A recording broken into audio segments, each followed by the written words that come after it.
नमस्कार, आपण पाहत आहात ATV न्यूज। पाहुयात आजची बातमी। सर्व कार्यकर्त्यांचे आभार मानतो। आवाज बसलेला असल्यामुळे मला बोलता येणार नाही, पण तुम्ही तुमच्या कुटुंबातील उमेदवार उभा असल्याप्रमाणे स्वतः उभा असल्याप्रमाणे सातत्याने मेहनत करून हा मोठा विजयश्री खेचून आणण्याचं काम केलेलं आहे, त्याबद्दल मी आपल्या सगळ्यांचे आभार मानतो। काही मंडळीला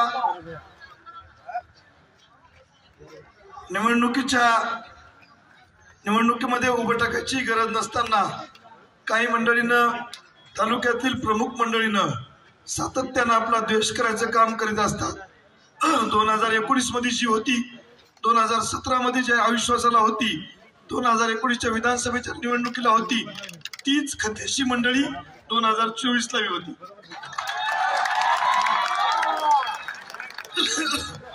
त्यामुळं सोबत घेऊन चालणार आणि आज हा विजय हा तुमचा आमचा सामुदायिक विजय आहे। या निवडणुकीमध्ये नेते विरुद्ध कार्यकर्ते निवडणूक होती आणि त्या निवडणुकीमध्ये तुम्ही सगळ्यांना विजय मिळवलेला आहे। पुढचे 5 वर्ष ही माझी जबाबदारी आहे की आपल्या सगळ्या समाजाला न्याय द्यायचा म्हणून मागच्या 40-45 दिवसामध्ये सातत्याने आपण खूप मोठ्या प्रमाणावर परिश्रम केलेत।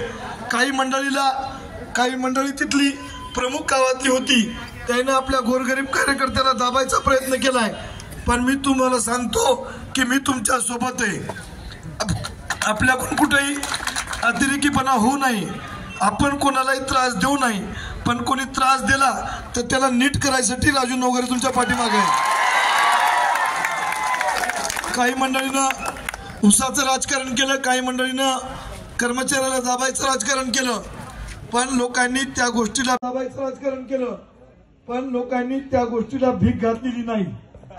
आणि आपल्या सोबत सामान्य माणसं, सामान्य कार्यकर्ते सगळे 18 पगड जातीचे माणसं होते आणि हा विजय हा सगळा मी या तुमच्या कार्यकर्त्याला आणि वसमत मतदारसंघातील जनतेच्या पायी सुपूर्द करतो। आणि अशाच प्रकारे नवनवीन घडामोडी पाहण्यासाठी आपल्या ATV न्यूजच्या YouTube चॅनलला सबस्क्राइब करा आणि रहा अपडेट।